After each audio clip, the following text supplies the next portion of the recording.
Um, I'll just take it from here. So we're very lucky to have Aaron with us today. Aaron Niederhelman is a fabulous facilitator. He hosts the widely listened to podcast Sourcing Matters, which touches on a wide range of issues about food sourcing and distribution. Should be a really good mix with our panelists today. On that podcast, he interviewed Dorothy and our senior business advisor, Julia Shanks, last year, I think, in case you want to dive into what their conversation looked like. Aaron has a very wide-ranging background in food, in finance, and global sustainability issues. And he's also involved in a couple of different organizations that are working on connecting folks with access to sustainably and ethically produced meat and seafood from the North Shore of Massachusetts, where he lives, where he's calling from. I'm sure there's a lot to say, but I will stop there. We're very, very glad to have you, Aaron. Thank you so much for joining us. And I will turn it over to you to introduce our guests and take it from here. And I will also reshare. And thanks, Dorothy, for asking me to participate. My pleasure, and I look forward to the conversation today. All right, so Jenny, good to go? Recording, all right. Okay, so what I think we'll do is we have two panelists today. We have Janet Steward and Meg Galeucia. I'll start by reading Janet's background and initially ask a question, and then we'll head back to Meg thereafter. So Janet Steward of Greenfield Highland Beef, which is comprises two farms in Greensboro Bend and Plainfield, Vermont. When owner Ray Shatney and Janet Steward were planning their future, Ray was determined to preserve his family's farm and beloved Highland cattle. The couple owns 210 acres and leases another 75 on which they raise prize-winning Highland cattle. Meat is sold locally and breeding stock is sold nationally. So Janet, I had the opportunity to read some of the information that came out of your conversation back in May with Jenny and Dorothy, and you had mentioned that with COVID and the virus has basically changed most everything that you do. That includes both selling breeding stock nationally and meat locally. You explained that the restaurants that you had sold to had shuttered and the farmers markets have closed. So from my initial question for you, Janet, so what's changed over the summer and during the fall? Have things stabilized, and have you been able to add a layer of resilience or become more nimble in the way that you've been able to distribute your animals and the processed meat? So in the spring, I think we saw this as an acute issue, something that needed to be dealt with in the immediacy, but that it wasn't going to be a chronic issue, and that it wasn't something that not just us, but the entire nation and the entire world was going to be dealing with for a long time. That might have been a naive assumption, but that's sort of what we were being told. We've learned a lot since then. So in the beginning, we just put boots on the floor and said, we're just going to attack this and figure out how we can best get through this period. That's changed. We've had to figure out how to sustain our business in the new normal.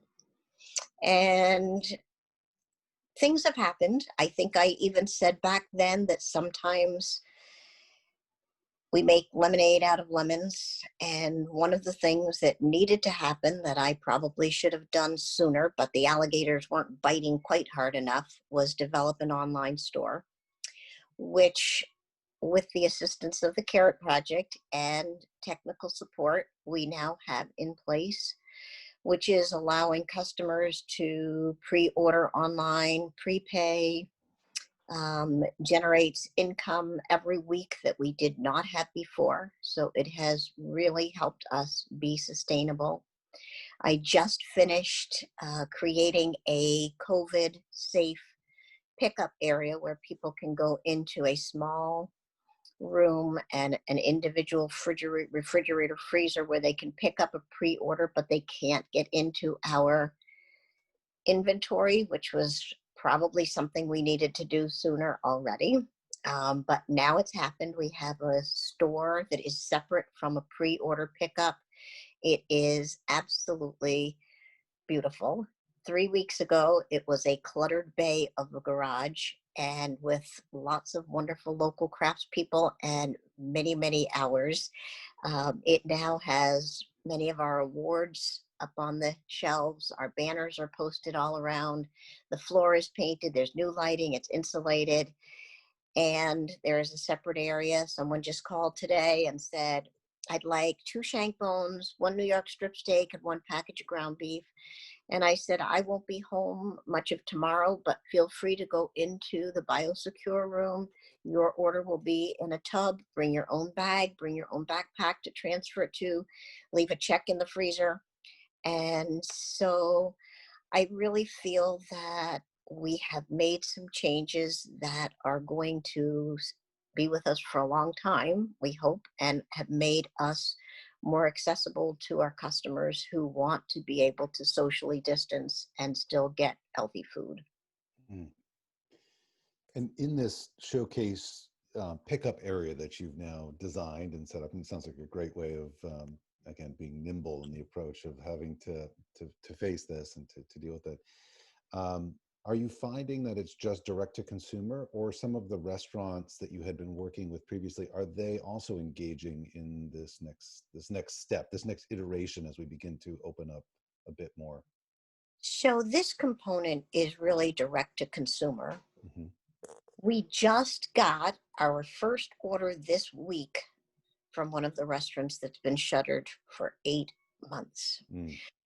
It's been a real problem for us because they bought all of our bones for bone broth, and we did not have another market for that. And so basically we look at a freezer full of bones and cross-cut shanks that is inventory that we haven't been able to move. We sell some for dog bones, and we have some local people who make bone broth, but we really had never sought another market for that because this restaurant was buying all of those.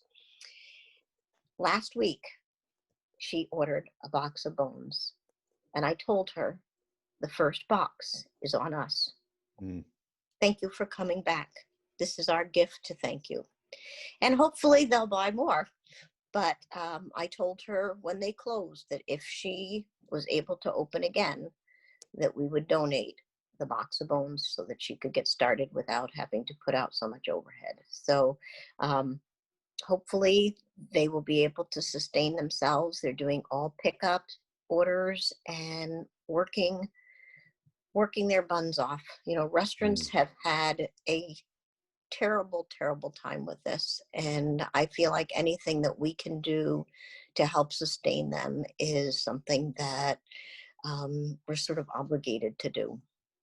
We don't sell to a lot of restaurants, which was fortunate because the majority of our market stayed intact. It's just been a question of figuring out the roller coaster ride of large orders, no orders, large orders, no orders, and managing supply and demand. Sometimes we look in the freezers and Ray will say to me, you've got to do something. These freezers are too full. And I say, be patient. I will fix this. And somehow we're able to find new customers, new markets, and somehow it works out. And I'm thrilled that this restaurant is going to be starting up again. That's fantastic. It sounds less like a lost leader, but more of like a community engagement that you're empowering through your production. And Janet, I do want to come back to the discussion around full carcass utilization at another point, but I just want to turn to Meg and start that part of the conversation. So, and introduce Meg Galeucia. And is it Abode or Abode Farms? Abode Farm. Abode Farm. Perfect. Okay. So Meg works at Abode Farms in New Lebanon, New York, a draft-powered vegetable farm that utilizes organic and biodynamic practices. She is also a member of the Goat Dairy Collective and manages a local community garden, runs a small medicinal herb business, Shaker Mountain Herbals, and along with her partner. Meg has been with the CARE Project's Western Outreach Assistant for the past 2 winters and also is currently a coordinator for the bulk order programs through NOFA, Massachusetts. She's a BA in anthropology from McGill University and a master's in public health from Columbia. So Meg, nice to meet you, and thanks for joining the conversation. I have an initial question for you, but I'll just point out again, as Jenny put in the chat box, for folks that have questions now, please put them in the chat box here in Zoom, and there will be a time available at the end to open and ask direct questions to both Janet and Meg. So Meg, a quick Google search showed me that New Lebanon, New York is on the Massachusetts border, just southeast of Albany. Mm-hmm. That's near a handful of population densities. Can you tell us a bit how COVID has impacted your communities and how it has changed things for your team, your customers, and your distribution model? Sure. Yeah, happy to be here. Thanks for having me. Yeah, so we're sitting right on the border, actually. The land that we're farming is literally touching Massachusetts, even though we're in New York. And so we're sort of part of both the Hudson Valley area in Columbia County and also the Berkshires in Massachusetts. And we have served both of those communities with our produce for several years. Our farm has been in operation this is our 9th season, and I've been there for 4 seasons. And so, yeah, COVID has definitely impacted both communities on both sides of the border. We've seen from the really early days, a lot of people being impacted financially and economically as well in both these areas. In town, we've helped start a grocery delivery program, a grocery fund to subsidize groceries, and also been a part of all different efforts of food pantries, both in Massachusetts and in New York. But I think, in Berkshire County in the beginning, in the early days, there was a lot of hospitalizations as a result of COVID, less in New Lebanon, the town that we're farming in. But again, we are seeing a lot of financial and economic impacts on a lot of our local residents.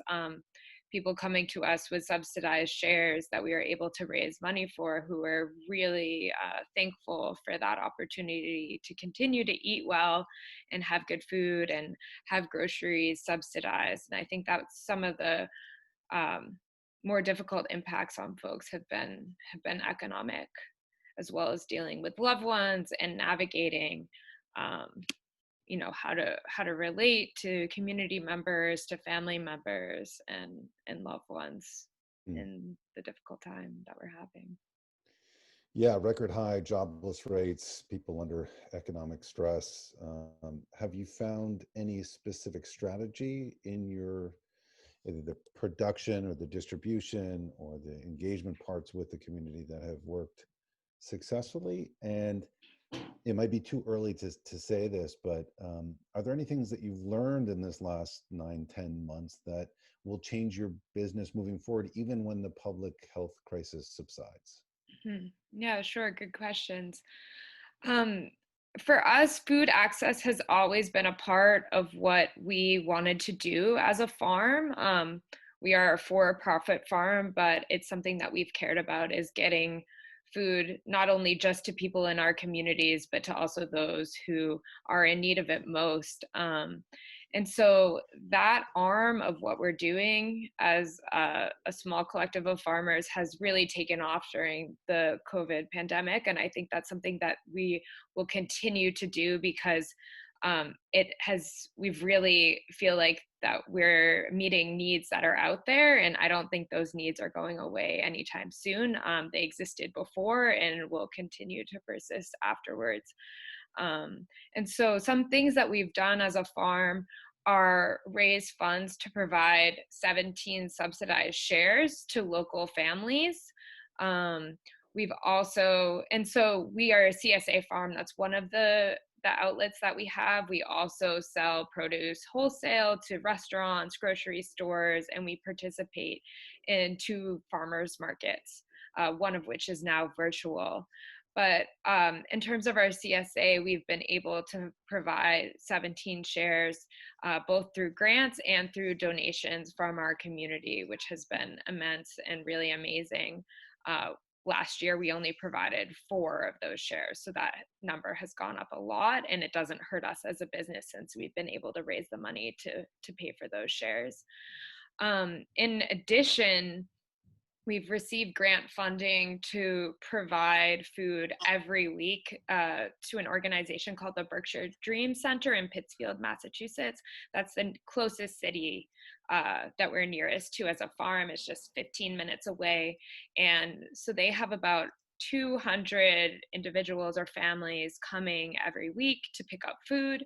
And we are super excited to be participating as an organic vegetable farm to provide that type of produce to folks who are getting a lot of canned goods and packaged goods and shelf stable groceries. So we've gotten really great feedback about that, and are excited to be participating in that. We're also participating in a local food donation program. This is through other grant funding, where a food pantry in New York State has organized a food giveaway that was happening every week at the local elementary school, and I'd say about 150 families were coming every week.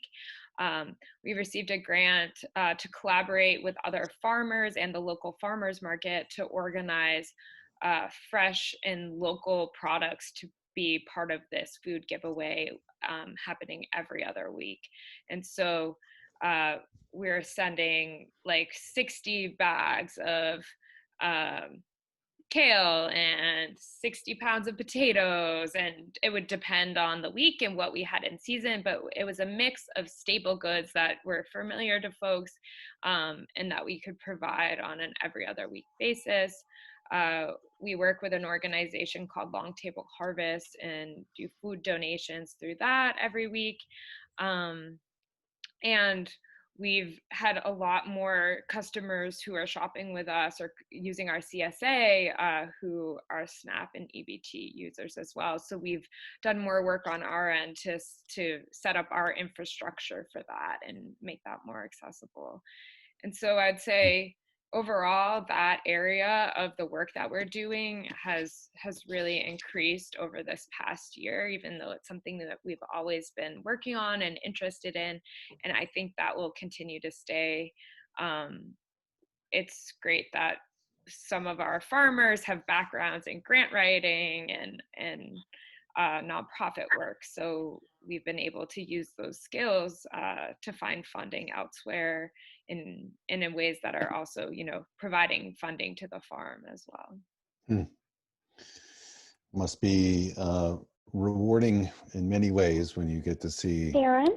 Yes. Aaron, this is Dorothy. We have a request for you to increase your volume just a little bit. Yeah, I did Thank turn you. it up. Did that help a little Okay. bit? I don't know if you can hear that better. I'll try it again here. How's that? I think that sounds good to me. All right, Deborah, if that's I'll not speak good for you, closer let to us the know. mic too. Meg, I was just going to mention that it must be extremely rewarding to be able to help folks in need, is exceptional need currently, and must be as we have and have seen many challenges. I can only imagine that your community thanks you, and you must be receiving very positive feedback on some of the extra efforts you've had. We'll come back to the discussion over your breakdown of CSA, wholesale, and farmers market, and how that has evolved. But I want to turn back to Janet if we can. Janet, I talked about looking at the full carcass utilization. So one of the issues for food animal producers at any point, one of the challenges is processing, timely processing. And have you seen with COVID that be exacerbated? Have you seen continuous problems with getting your animals processed in the time you need? And is it causing you to overwinter animals that you may not have done in previous years? So we process an animal every other week. Ray went to the slaughterhouse this morning. He will tell you it's the worst part of his job, but it's what part of what we do. Nobody else takes our animals to the slaughterhouse. Ray takes every animal, and we want to be sure that there's as little stress as possible. Our philosophy is that our animals have one bad moment in their life, which is more than most humans can hope for. And all of our animals are treated humanely. They all, whether they're breeding stock that we're selling or beef, they're 100% grass-fed and finished. They live outdoors. We are a cow-calf operation, which means that our mamas keep their babies with them until they're 7 or 8 months when they're ready to be weaned. Every piece of beef that you purchase is born and raised on our farm. We are conception to consumption. We never buy feeders or stockers from somewhere else. It's a challenging way to raise beef, and very few people throughout the United States are raising beef that way because it's very expensive. The mama cows, particularly in a climate like we have in Vermont, require stored forage all winter. And the product is the calf. And if you lose a calf, you basically have lost everything that you kept that cow for all year. To go back to your question, so Ray takes an animal every other week to the slaughterhouse. I pick up a half of that animal each week so that we always have fresh beef. Our co-ops require fresh beef, and the way that we do that without having to have twice as many animals is that the first half of the animal is cut after 11 days and the second half is cut after 18 days so that there's always fresh beef available. Because we have a standing relationship with the slaughterhouse, we have not had difficulty getting our animals in for that processor. So our animals are scheduled already through 2021. Mm-hmm. For people who have just decided to raise beef or pigs, it is a challenge because there is no wiggle room at the slaughterhouses. We have a shorthorn bull that we cross with our Highland mamas that we would like to process this fall, which would mean that we'd have to have 2 animals go 1 week because he will not be something that we would sell for our retail cuts. Bull beef is very different than our other beef. And so the first time that I can get him in, I just checked, is December 22nd. So that's the first opening that slaughterhouse has to take 1 additional animal. We also process animals on the farm that we sell by the halves and the wholes. We cannot sell the animals processed on the farm through our USDA outlets. And there are many people who purchase a half or a whole animal.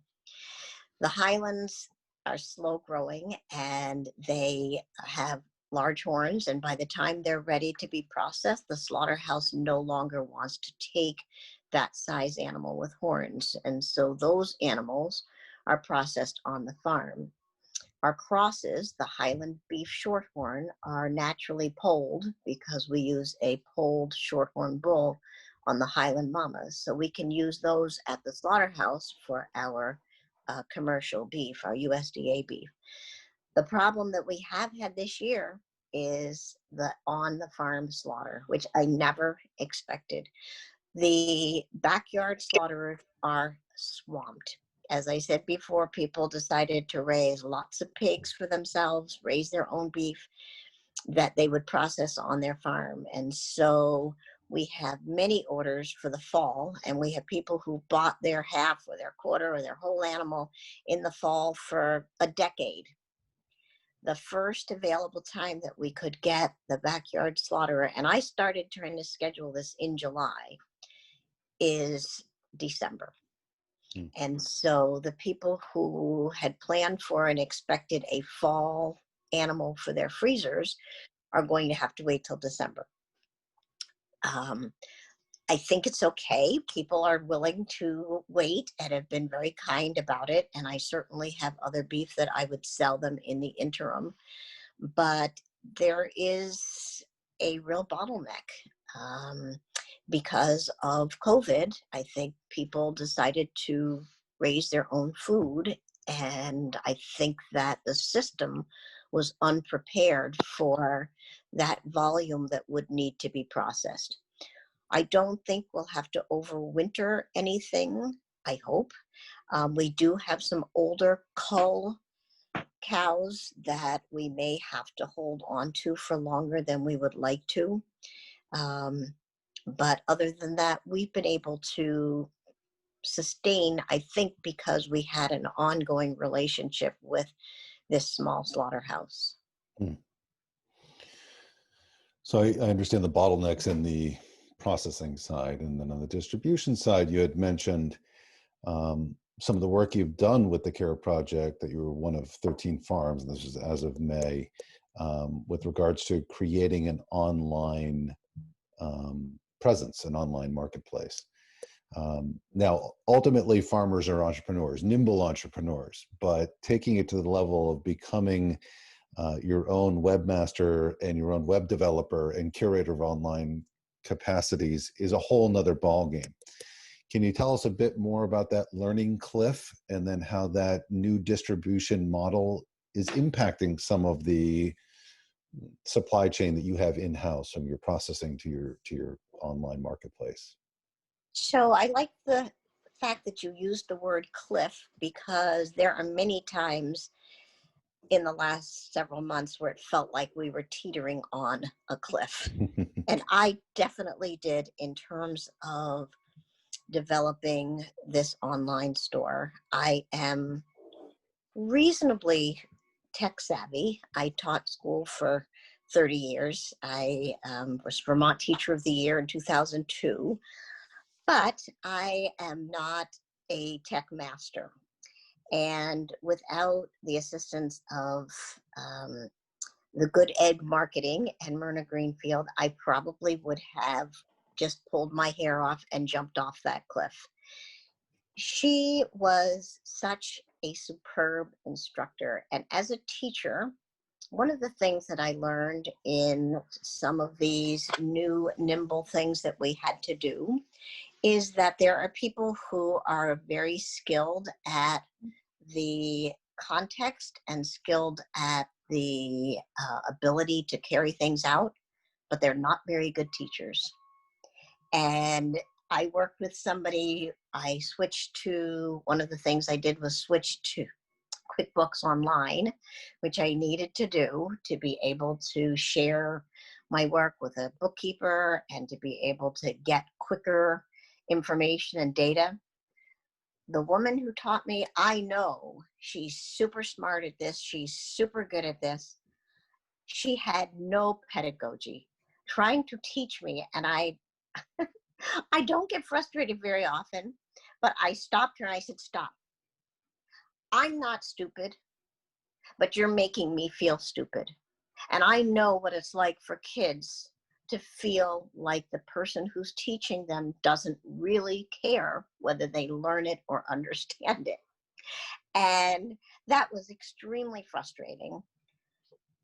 The woman from the Carrot Project, Myrna Greenfield, was amazing. She knew how to pace the work. If I said I don't get it, we'd go back over it. She sent me cheat sheets of exactly how to change the pickup location, of exactly how to change the item list. So I am incredibly grateful for the Carrot Project for having somebody available who not only was good at what they do, but good at helping other people learn how to do it. Mm. So there were times I also had not done MailChimp before. I had a very archaic method of, once I got the online store, sending out information where I would write the letter and then I would go through my email list. And since my email would only allow 30 letters to be sent out at a time, I'd copy and I'd paste and I'd send it at like 8 times to get it out. So I knew I had to move to MailChimp. That was another big leap. I'm still not facile at it, but I can do it. And so all of these things had to come together to make this work. And it has taken a tremendous amount of time and energy. We're still here and we're still doing it, but I'm guessing, like most people who are still here and still doing it, it's been far more work. Yeah. And it's been exhausting. I am hoping that we are, with the store that I built and the COVID pickup and the online store, that we can move to a place that is more level and doesn't need a lot of tweaking and will be a long-term option that will be good for consumers and good for us. But it definitely required a commitment to stay in business and to stay letting our food be available to local consumers to make this happen.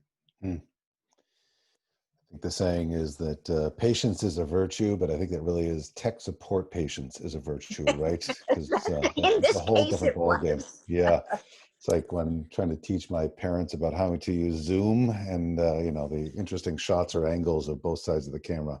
So yes, I think we've all been on both sides of that, and just learning new elements like that, something that often can seem, like you said, that learning cliff, there's something that's just foreign to many, is having to become some of the arsenal for or maybe the tool chest for many of the producers out there. So And, great positive story to hear about that. well, and this part definitely fell on my shoulders. Ray and I have very different skill sets, and he basically manages producing the feed and feeding the cattle and teaching them to be halter led and all of those things. And I do the marketing and the technology, and we've had to be sort of patient with each other throughout this process, because this is not something that he would be able to assist me with. And so it basically was my bag. And I think like I said, I hope I'm more in a place where the major tweaks are done. Yeah. Thanks, Janet. Meg, you had mentioned that your distribution model for your veg is tied to CSA, wholesale, farmers market, and kind of another arm around community enrichment. Have you found, I think you had mentioned you've been there for 4 years previous to this. So the 4 years previous and then this last 10 months, how has that distribution by volume or by percentage changed between your distribution channels? Yeah, I think that was the biggest change for us during COVID, and sort of part of the small silver lining of all of this is we've found that locally there's just been so much more interest in buying from local producers. And after seeing sort of the cracks in the supply chain during especially the early days, people really turned to their local community members, from everything from, cheese to vegetables to meat, to see what was available. And that support, we weren't sure if that was, just a little uptick in, March, April, May, or if it's something that would continue on. And we've been really lucky to see that our CSA members this year has doubled since in previous years. And, over the past several years, we've been growing steadily as a business to support more full-time employees, to provide shares to more community members. That's been great, but it's been a steady climb. And this year, we almost doubled our CSA members, which was really incredible. What we also had to do is figure out, okay, how do we provide that much food, and figure out, okay, if our restaurant sales are decreasing, and how long are we going to project that to be? What, do we have enough to make sure that our CSA members are getting, their full share for the 20 weeks of the season? And so back in March, we did a lot of quick planning and changing up some of our numbers and trying to increase our production by 30%. And we were able to do that this year. And it was a quick turnaround, and we were buying seeds, last minute and switching a lot of things around. But that's something that's actually been successful for us throughout all of this. And so we are doing a CSA with about 150 members. We also do a winter CSA. And again, we have more signups for that than we've had in past years. We sell to some restaurants, and just like Janet was saying, we are so sad for some of, our close friends, even running restaurants. We're not purchasing at all or at the same volume. And that's been a choice that we have had to make. We've made commitments to fulfill smaller orders, where in the past, maybe we would say this account might not be worth it for us, or driving this distance might not be worth it. But we really want to support the folks we know in that industry as well. And we've kept some of those accounts, although that portion of our sales has definitely shrunk. And we're participating in farmers markets, and that's been a really interesting journey for us, as at the beginning of the year, there were no farmers market and it wasn't going to happen. And then we've seen things shift over the year, and we've had to decide, how we're moving along with those shifts, even though it wasn't according to our planning, for instance. So we're participating in a virtual farmers market that's happening in Pittsfield, Massachusetts. We always did their outdoor market. It was great for us.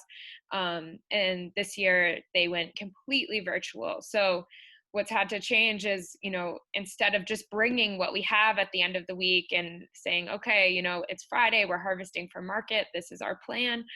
We have to have everything in the amounts that we need available and online at, Monday. So it's a shift in terms of, knowing what's available. And also the sales, in the beginning, they were pretty low, and it was hard to say if it was worth it for us, but we stuck with it because we're really committed to the market. And over time, those sales have increased and more people are participating.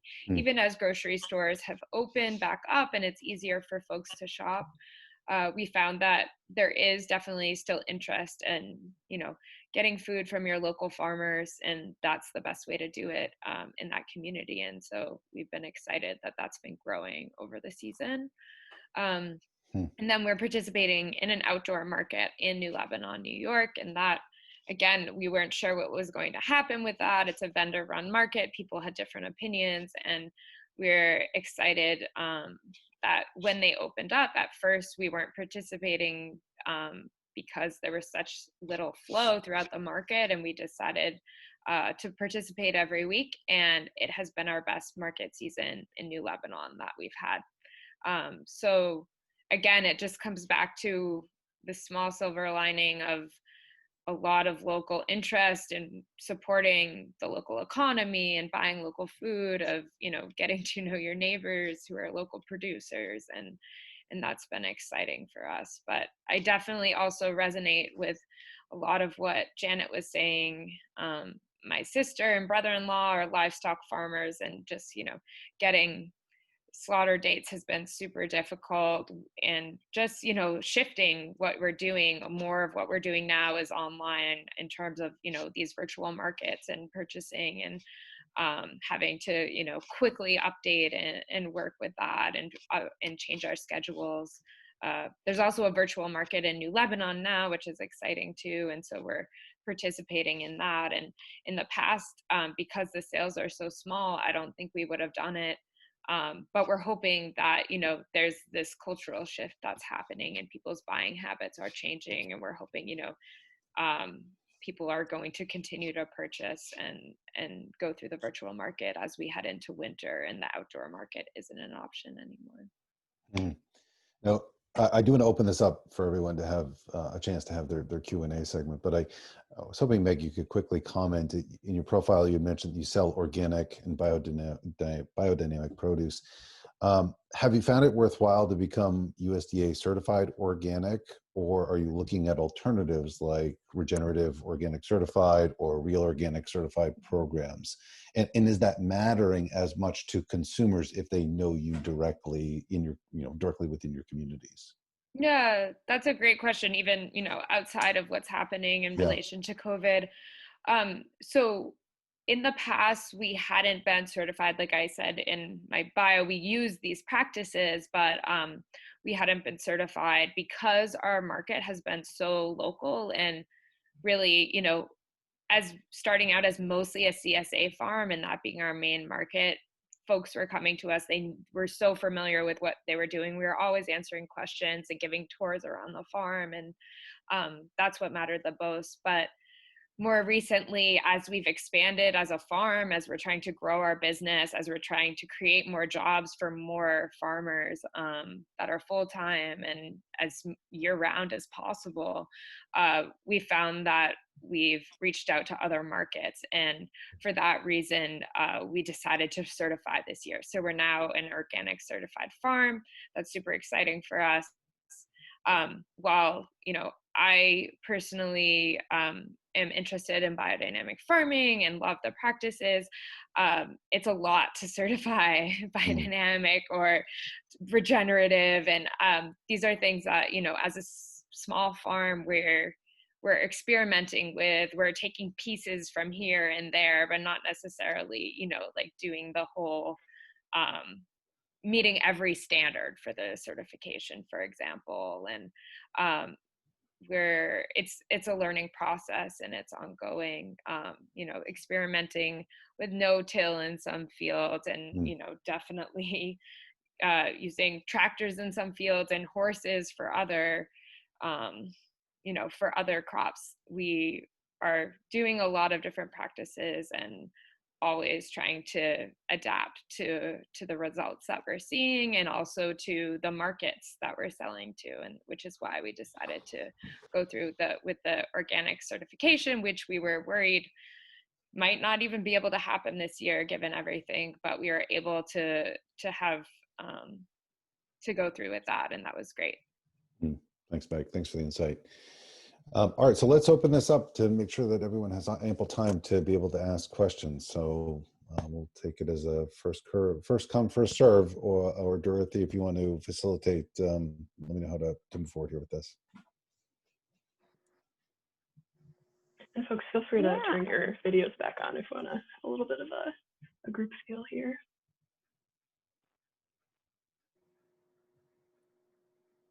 Yeah, I guess I was wondering, and this could be for Janet or Megan, it sounds like you both have done, I just want to say how grateful I am that you're still in business, you're still here, and farming is already difficult. And so having made the many changes and adaptations that you've described, thank you for that, and trying to figure out how to adapt and do everything. I guess what I'm curious to know is if you have a sense of, I think of things like pandemics kind of like wartime, if you will.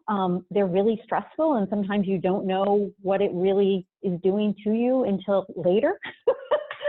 When you look back and you're like, wow, that was like I got through that, but how did I do that? I just wondered if you've had any glimmers of, kind of like, wow, this is more on an emotional level, or kind of how you see, if you're comfortable saying that, how you think about this time. And I know it's hard because it's in the middle, but I'm just curious. I think that, Meg, is it okay to start, or you can start? Please go for it, Janet. I know it's a difficult question, sorry. I think that we are all swimming slightly under the surface and trying to get air. I think that farmers probably are impacted in their own way, but I think as a society, we're all struggling. And I think that one of the things that we can do as farmers is connect with the community and be there for people, particularly in terms of the most basic need is food insecurity. People should not have to be worrying about food right now for their families, in addition to everything else that they're worrying about. We, in the beginning, again, when we thought this was just a short-term acute issue, we would put together bags of beef and drive around the neighborhood and leave it on people's doorsteps. Mm. People did not even want to come to the door. People were so frightened. And sometimes I'd call and I'd say, we left something on the door, and it's us. It's we're your friends, and it's meat, so you might want to bring it in.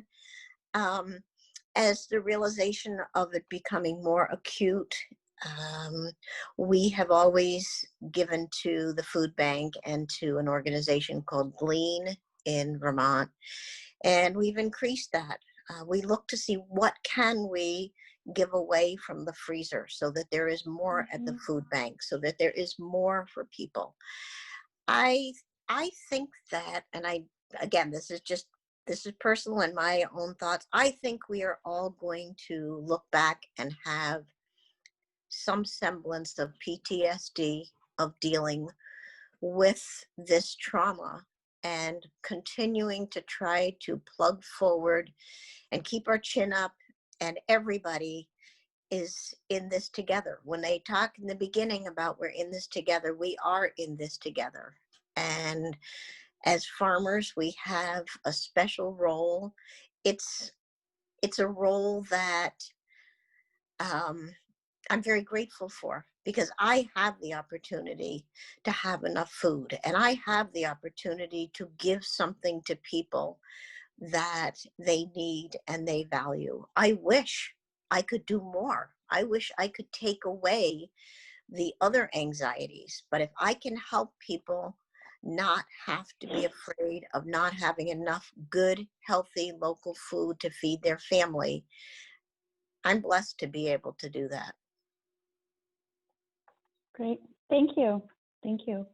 Megan, do you want to add anything? Sure. Yeah, that was beautiful, Janet. Yeah, thank you, Janet.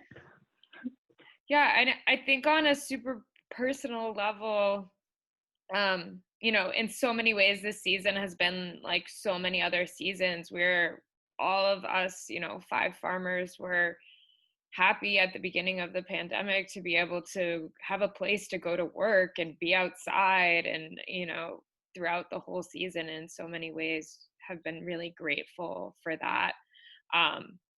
Ability, to still continue to have a structure to my day and to have purpose and to be, growing food that's really reaching so directly so many members of our community that really need it. But I think also, unlike any other season, there's all the stress of just figuring out how and if to communicate and see family and to talk with loved ones and make sure people we know are doing okay, and just sort of that background of fear around your individual actions, and also just the health of well-being of loved ones is a lot. And I think this season, unlike others, I've had more injuries that I've been working with on the farm. I feel like there's a sense of like tiredness right now that a lot of us are feeling in our kind of last push of getting everything out of the ground. Hopefully by the end of this week, because we're going to have a hard freeze and it's going to snow here. But I think it will be really important, given all the work that we're doing, trying to, get as much food as we can into the community, to take some of the slower time of winter to, take care of ourselves, take a bath, eat really well, and, just check in with everyone and make sure we're doing okay. Because like exactly as you were mentioning earlier, I think it's a lot of like go and pivoting to to a new market or a new, change in our business or system, and a lot of scrapping things together, and that can be energizing and exciting. And I think definitely learning this time of year that it's important to do the self-care piece of it too. Great. Thank you. Thank you very much, both. I think we have time. We're going to run a little bit over, but I think this is so wonderful that I hope folks are fine with that. But just a few minutes. I think we have time for one more question before we go to our closing. And does anybody have a last question? Okay, great. Well then, we're going to hang on here for a few minutes and we'll be around afterwards. But I just want to thank Erin, Janet, Megan, Meg, thank you so very much for your questions and for your responses and for all the amazing work you do. And, kind of what comes to mind as you were talking was this, this undertheme of superhuman, but I know you guys are very human. So please take care of yourself. And I think the other thing that came through is that, to some degree, the local farm and food economy is a bright spot in this pandemic. Everybody is going through different adjustments and difficulties, but, the amazing response of consumers and people trying to figure out how to get local food has just been, I think, a shining spot. And I think it also, speaks to run into some of the difficulties like Janet was talking about, getting access to slaughterhouse. And so there's definitely choke points, but I think those are the, that's where we can kind of work on those so that we can, open it up and be able to meet the increased demand. So thank you for all of your comments. I kind of filled my brain and I have lots of questions and comments, but we'll keep going in case people have other questions. So just to move to a closing, I just want to say that as Megan and Janet and other farmers and food business owners work through their questions about the pandemic, just want to let you know, and you know this, that the Carrot Project is here to help as best we can. Our business advisors are prepared to help farmers and food processors figure out what do they do next and to build on what they've learned. So I want to thank you, all of you, for participating in this Ready for Resilience today and in the past few weeks. It's going, as you know, this is part of a campaign to raise money so we can continue to do this work. It's gone very, very well. We only have $14,000 left to raise by the end of the year. So thank you all for your contributions in getting us this far. Your support is helping folks like Meg and Janet and many others do their amazing work and continue, and hopefully supporting them in some way so that they can continue to adapt and have the kind of business side of skills that they need to make things work. So I just want to, Jenny, if you could tee up the slides. This is a drum roll part to show our appreciation to those of you that have participated. We wanted to, we did this drawing and we have, let's see, so we have a bunch of winners, which we'll show in a second, but I just want to tell you a little bit about what they're getting because they're also connected to the Carrot Project. So Johanna in the hat, some of you will be getting a hat. That is the Carrot Project hat. Johanna works for us. She runs a new alliance that we've started called the Agricultural Viability Alliance. Some people are getting a cookbook that's written by Julia Shanks, who's our senior business advisor. And those of you that participated in the dinner, the cooking for the dinner, you will know what some of those recipes are. And then all the products that are featured, the goat milk caramel, the cordials, the different fermented vegetables from Hosta Hill, and the cheese, those are all from farms that we worked with in the first 10 years. We'll be 15 this next year. So those are farms that have matured. They've really, kind of expanded way beyond what's our initial conversations with them. And we work mostly with startup farms. So we're really thrilled to, be able to showcase products from farms that both represent what can be produced in many different ways in New England. I wish I could talk more about that, but I got to keep going. So with no further ado, Jenny, if you could go to the next slide. you see your name there, we will contact you to be sure that you get your product. But thank you very, very much for your participation. And obviously, if you haven't had a chance to donate, please do so. So with that, this program is officially over. You are free to go, obviously, and as you know, you're also free to hang around. The Carrot Project staff will